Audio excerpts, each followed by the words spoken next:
Pilots of Reddit, how often do you have oh crap moments while everyone else on board is oblivious? Airline pilot here. Personally, I've never ever had any problems. A friend of mine, who's a pilot as well, got hit by lightning during landing yesterday.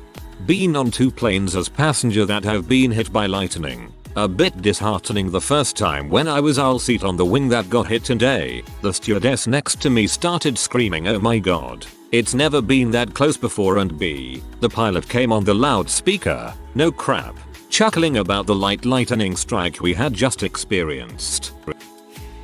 I built an Alpi Pioneer with my father. On our second flight I was flying and the regulator rectifier caught fire and filled the cockpit with smoke and left us running on battery power only. Me, you have the stick. Dad, no you broke it. Anyway, we made a pan call, shut everything down except the engine, wound down the gear and managed to get back to EGSL. We spoke to Alpi about it and all they said was it's a common fault, we will send you a different reg. Common fault? Fix the dang common fault if it's that common. Right after I got my license, took some friends and flew to a college football game. I let one of my friends fly for second. They thought it would be fun to try the weightless maneuver without telling me, except they thought it was just a hard pullback and a steep dive within a split second, and we were, there was a moment I was seriously afraid the wings were going to shear off. Long time lurker, first post on Reddit. Anyway, I am a pilot with 300 hours. I own a 1967 Cessna 172, single engine, 4 seats, and I absolutely love my airplane. First flight after my check ride, I was flying my mom to visit my dad in another state. Up to this point, everything is going great. Smooth flight, no winds, not a cloud in the sky. My mom is sleeping in the back seat. We are descending into our destination when the plane starts shaking like crazy. Scanning my instruments, I notice an immediate RPM drop. The airplane is shaking so much I fear the engine will come loose from its mount. Luckily, there is an airport less than 5 miles away. I land, shut the engine down, and sit quietly and calm my nerves. It is at this point I hear my mom remark, "Oh, we're here." Turns out she had slept through the whole thing and woke up as soon as I shut the engine down. I explained what had happened, and she was rather grateful she had slept through it. For the curious, my engine, a Continental 0300, was nearing bow and had a piston that had begun to disintegrate. $20,000 and an engine overhaul later, we were back in the air. Just download a Flightradar 24 app, and in the settings there is a feature your phone will alert you whenever a flight uses an emergency squawk code 7700. Turn it on and see for yourself. Airline pilot here. I have oh crap moments all the time. You have no idea how often we get coffee on our only clean uniform shirt for the 4-day trip. I also drop my pen occasionally and have to spend a few minutes pretending I'm a contortionist to get it back from the abyss that is the underside of a pilot seat. Seriously though, I have been in the airlines for about 8 years, and I can't really recall a true oh crap moment at all. There have been moments of elevated attention, for sure, but nothing that even really approached the oh crap moment where you realize afterwards how close you came to making the news. They're not just making this stuff up when they say that air travel is the safest form of travel. The truth is that there is a lot of sky out there and not a lot of stuff in it to run into. There is the earth, but we've gotten pretty good at hitting it in a controlled manner, usually on a runway. Space is a threat, but luckily the airplanes I fly aren't capable of climbing that high anyway, so I couldn't catapult out of the atmosphere if I wanted to. There are other airplanes, but we have impressively robust systems designed to do nothing other than keep us from swapping paint with each other. They work quite well. I feel sorry for the poor schlubs stuck staring at a radar screen all day telling us not to hit one another, but I'm very thankful that they are there. There are occasions where pilots forget how to pilot, and this is currently the biggest threat to a very impressive safety record otherwise. The airlines, the FAA, and other governmental aviation agencies from countries that are not the USA, the pilot unions, and the pilots themselves all work very hard to improve on this. It's a constantly moving target to some degree, and encompasses a very complex mix of human factors, training, education, and technology. TLDR, not very often at all. Swapping paint, The greatest euphemism for mid-air collision I've heard. My friend is a commercial pilot. He said for the most part, it's a pretty easy job since a lot is automated. You just got to make sure your wings don't freeze or else you're pretty fricked up. I think the worst oh crap moment my friend had was when he had an engine problem and he had to emergency land at a nearby airport. He made it safely and is still flying around. Yeah, a friend of mine who's also a pilot says small planes are way more fun. Commercial pilots are like stunt driver who take the first turn real fast, then just press a button and autopilot takes over. If you haven't googled a show called Air Crash Investigations, it literally dissects oh crap moments over the course of 44 minutes. I like it a lot. Seems like you would too, if it's not what inspired you to think of the question in the first place. There's also Air Disasters, which is on Netflix. Glider pilot here. This one time I was on tow and we flew straight into a surprise cold front. My hometown is prone to freak storms that aren't very predictable. Anyway, as soon as the tow plane flies into the storm, it goes into a nosedive, with me right behind him.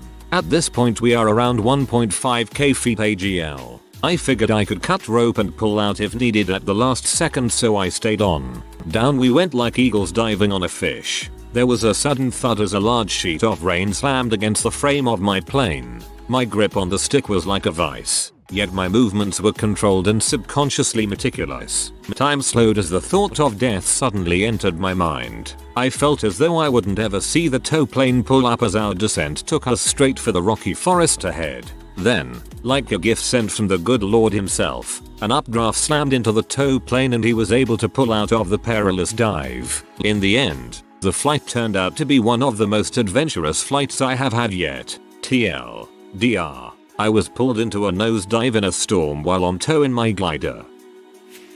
Whilst practicing for my private license, I was doing repeated power on stall recoveries. Decided to do one with a crosswind. Slowed down to takeoff speed, around 60 kt, and brought the power in. Brought the nose up as per normal. Speed tapered off. Stall horn started honking. As expected, prepared to lower the nose. Instead, the left wing stalled entirely and the plane pretty much rolled over onto its back while the tail swung to the right, which is the initial parts of a flat spin. I pushed the uke entirely forward and held it there with full opposite rudder and the plane, a 172, plummeted. The plane gained a little airspeed and pulled itself together and I pulled out of a 100% nose down dive. Flew back to the airport shaking like a leaf. At full throttle, I just wanted to get the frick out of the air. I come from a family of pilots and I live in a small country, so whenever I go on a trip I always sit in the cockpit with pilot friends of my family. The only oh crap moment I ever saw was when the co-pilot dropped his food on his pants. More of an ugh. Damn it. I'm not a pilot, but I was flying with a friend in a small BT-12. During the flight the engine sputtered and gave out. I didn't think anything of it because I figured he was just testing something. Later, he told me that he genuinely could not figure out what happened and was freaking out for about 20 seconds until the engine fired back up. Nope. Student pilot here. A few weeks ago during a flight with my instructor the engine died short final. Basically, I had the runway made and pulled the throttle back to idle. I felt the vibration from the engine stop and had enough time to say I think the engine died before we were on the ground. My oh crap moment was the next time I went flying. My instructor told me it was a problem with the throttle linkage, and pulling power all the way out starved the engine. Before the engine died, we were practicing power off stalls, which are done at idle. Also, for all the other pilots reading this, yes, I did check the idle during run-up, with no issue. I remember one of our planes used to do that crap, and the mechanics would say it was fine because they only ever tested it on the ground. For your information, if your engine ever dies on the final approach, bump the throttle back up, that might fix it. Try not to get killed too young, fellow aviator. Shortly after getting my PPL, I took 3 workmates for a local pleasure flight one Friday afternoon from an uncontrolled airfield. EGBN. Within 3 minutes I'd made my first ever real mistake by taxiing halfway to the wrong holding point. I had every intention of entering and pootling along a live runway without a care in the world before the AG radio operator called to give me a stern telling off, and I realized what I was doing. Within 5 minutes made my second ever mistake. I entered the right runway at the right place but with a clearly less than stellar look up to final. Turned to backtrack and found myself face to face with another aircraft on short final. Utterly soiled myself. Steamed straight across the runway onto a taxiway opposite and parked for a few minutes just to calm down. Passengers all utterly unaware of how close we came to watching someone execute a go around being hit by an aeroplane. Flight successfully executed. Everyone has a really great time, and I learned to plan my taxi route and triple check the runway and approach before steaming past a hold. I learned at a major controlled airfield where my taxi route was always exactly the same, and I never bothered to get into the habit of looking up and down the runway and onto final because, well, ATC cleared me for takeoff. Mentioned the story to my instructor whose sole comment was, well, that's what you get when you fly from an uncontrolled airfield. Helicopter pilot. In my army days we would do a rapid descent through what is known as the small arms threat band.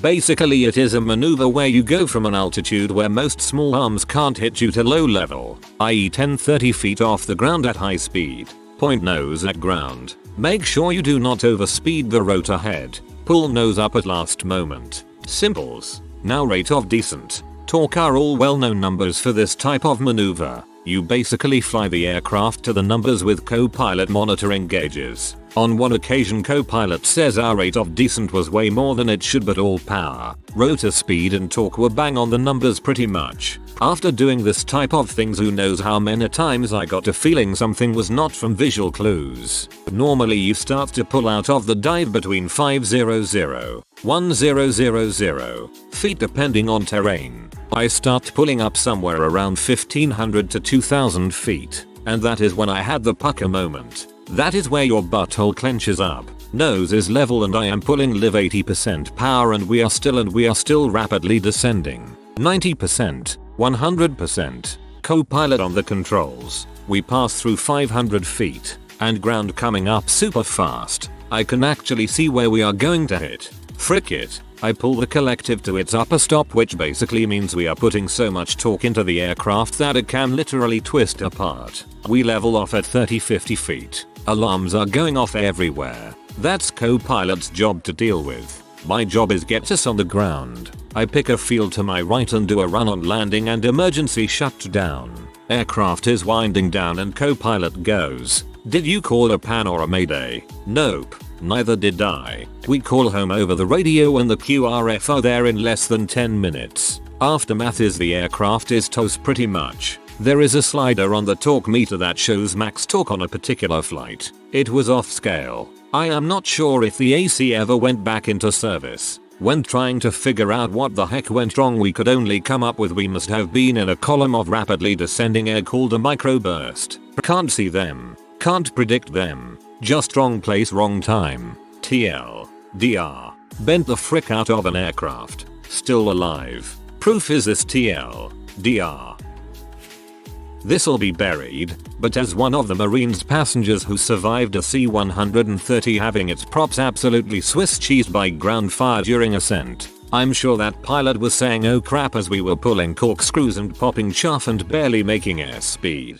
Because one round hit right by my head, and I know I said that's it then myself, and it turned out I knew one of our fighter escorts who told me afterward that we weren't expected to make it out of Ember, let alone to the APOD. So if you were piloting the last bird of 4 from AA on 040717, then you are my freaking hero semper fi. I hope they gave you a DFC because they wouldn't tell us your name when the old man asked, but you earned it. Malcolm Gladwell has a very interesting chapter in his book, Outlaws, about plane crashes. Most of them have to do with pilot errors piling up into sort of a perfect storm. The number one cause is a high power distance relationship between the pilot and co-pilot. If co-pilots do not feel confident enough about effectively communicating with their higher status captains, it can be very dangerous. Likewise, if captains believe themselves to be infallibly competent and do not think they need help from co-pilots, this too can be dangerous. This is why pilots from countries with high power distance indexes tend to have more plane crashes on average. Countries like Korea, Brazil, and Malaysia. Whereas pilots from countries like the US, UK, and Norway, where everyone is seen as more or less equals despite social status, tend to have less crashes on average. Military and EMS helicopter pilot here. I've had quite a few. I've had 2 exhaust fires. I've had a door fall off in flight, a window pop out, numerous crappy weather incidents and a few patients who assumed room temperature.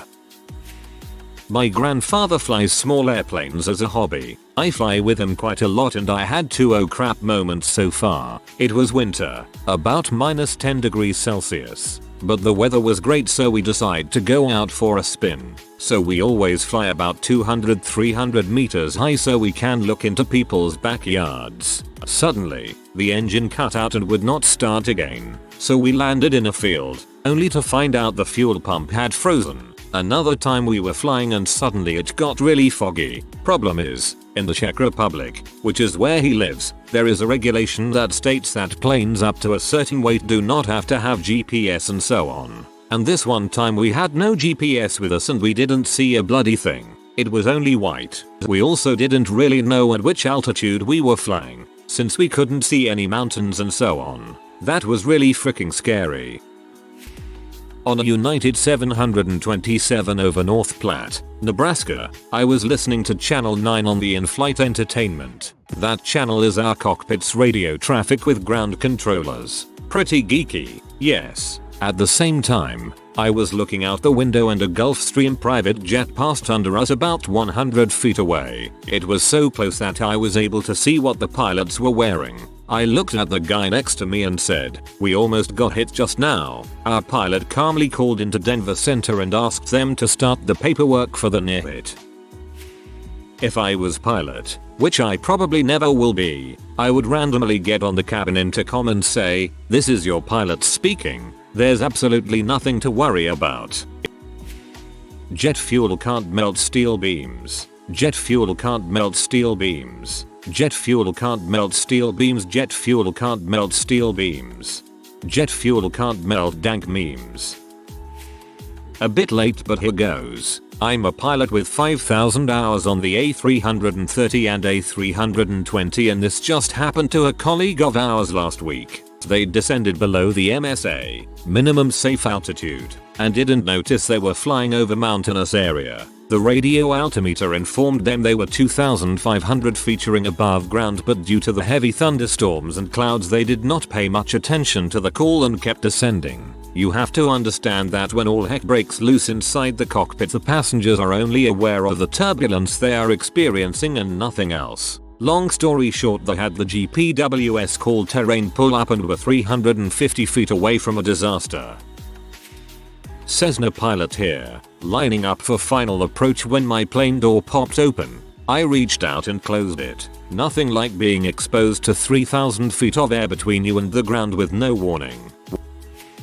My dad is an airline pilot and usually the first question people ask him once they find out is, "So, how many times have you crashed?" He's been flying for over 35 years and no, he's never crashed. Otherwise he probably wouldn't have this conversation with you. He does have a couple of good stories though, like the time an engine failed right over the middle of the Atlantic Ocean. Passengers didn't have a clue. It's okay though, you don't need all the engines. Or the time there was too much ice on the runway in Helsinki and he realized the plane wouldn't stop. Also, nothing passengers would know or the plane did eventually stop.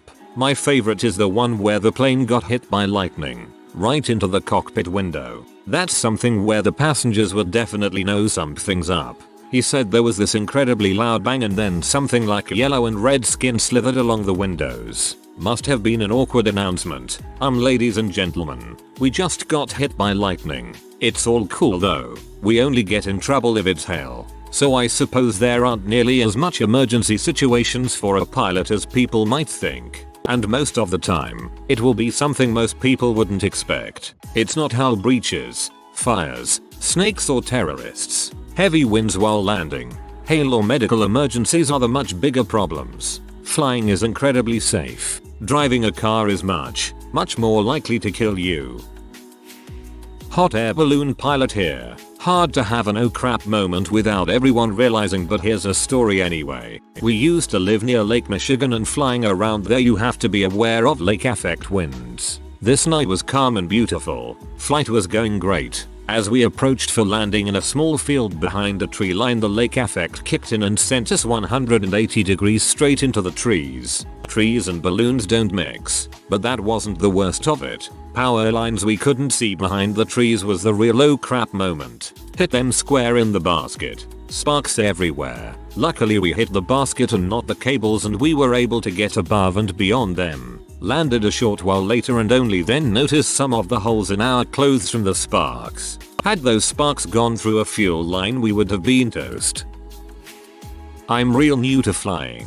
I have just over 12 hours of flight time and just soloed the other day. A few weeks back I was flying with my instructor in a Diamond R20 about 2,000 feet above the ground. At one point in the flight the plane started to shake and the engine made a funny noise. The whole situation only took a few seconds. I had no idea what happened or even what to do in an emergency, given that I only had 4-5 hours of flight time at the time. What made it worse is that after it happened my flight instructor looks at me and says, "What the frick was that?" in a totally non-joking way, scaring the crap out of me. Luckily nothing was wrong and we got back safely.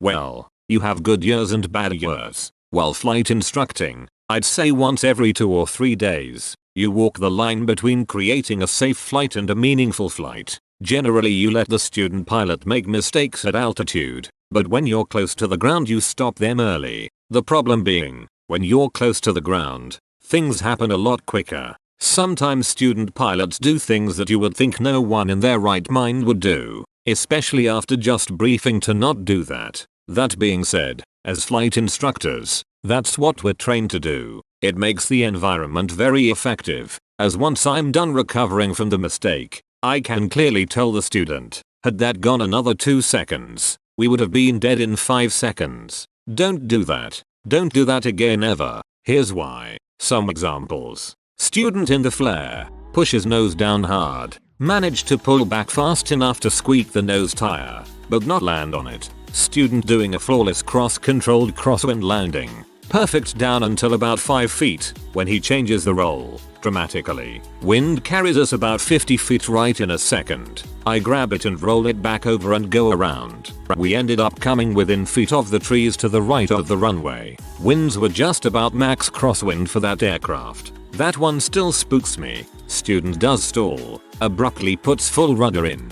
So we start spinning. I push down to break the spin stall. He lets go. We recover for a second. He grabs the controls and does it again. This time it goes a bit more flat. That took me a second to get out of. I had to punch his elbow to get him off the controls the second time. He did all of that because he wanted to see it again. Yeah, not with 2,500 feet AGL, buddy. It wasn't great at 3,500 feet AGL, but at least we had more room. Another, never do that again talk. As a commercial pilot, maybe once a year, depends on how you fly. With the airlines, I'd say once a year is right. Usually it's when you fly into an area that is supposed to be nice weather and you get boxed in with thunderstorms. As a commercial pilot, that happens to me once every 5 years or so. It's important to have contingency plans and not be afraid to use them. While flying in the back, I've seen it quite a few times. As you get fixated on flying into X or Y airport, you're not as free to make the call to divert as early as you'd like. I'm not a fan of embedded thunderstorms at all. I've had 2 close calls I can think of that my passengers were unaware of. The first was a touch and go at a short runway that had water at both ends. I came in a little too fast, so I touched down at almost the halfway point on the runway. Barely got off the ground before running off the runway. My one passenger commented, "Wow, I didn't know we would get this close to the pier." My thoughts, me neither. The other time, I was arriving at an unfamiliar airport. Their Unicom frequency was 122.72, but I set my radio to 122.75. I was told it was a busy airport, but I heard nothing on the radio coming in. On final approach, I realized my mistake, changed frequencies, to find out there is another plane on final approach. trying to get my attention. I'd say he was less than a mile from me. Passengers never knew a thing. I think these examples can make pilots seem unsafe, but everyone makes little mistakes. You never stop learning. The key to being a good pilot is to learn from them the first time they happen. Corporate pilot here. I have one, maybe two oh crap moments a year. And it's not oh crap. Are we going to make it out of this alive? It's more of this is going to require more focus than a routine flight. There have only been 2 flights in my career about our actual safety. What most people don't understand is our jets are rated to fly long distances with an engine shutdown. An en route engine failure I really wouldn't even stress about. I've been struck by lightning twice, had 2 engine failures, caught on fire once. One of my 2 real scares. Ask me anything. It's proven. Flying is the safest method of transportation. A few days ago I had 2 aborted landings in the same flight due to poor weather. A routine flight for us, but makes the passengers very nervous when this happens.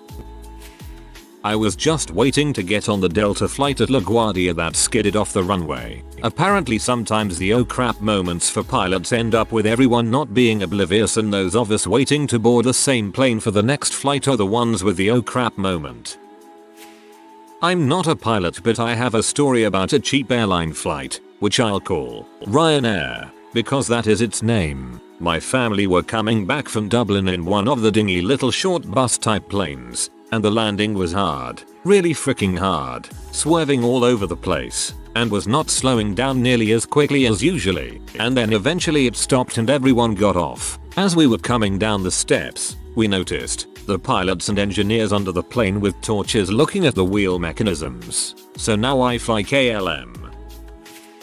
Flew through a low-level wind shear in a 172 on final approach into MBT once. Scared the crap out of me. All I could do was firewall the throttle, dump my flaps, and hope for the best. I watched my airspeed jump from 65 kts to 120 plus and then drop to 0. I thought about all of those stories about aircraft that didn't survive the exact same situation I found myself in. Honestly, my training kicked in and I don't really remember what happened. I was able to fly through it and make a successful go around and land on the second try. It's noted in my logbook and I know I'll never forget it.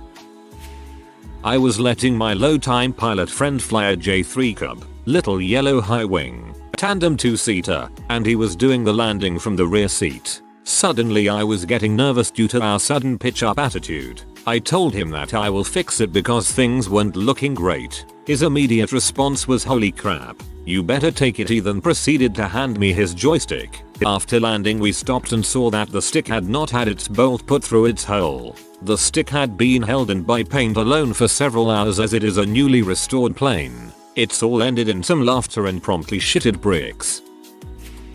If you are new to the channel, you can subscribe. I publish new videos every day. Until then, check another video.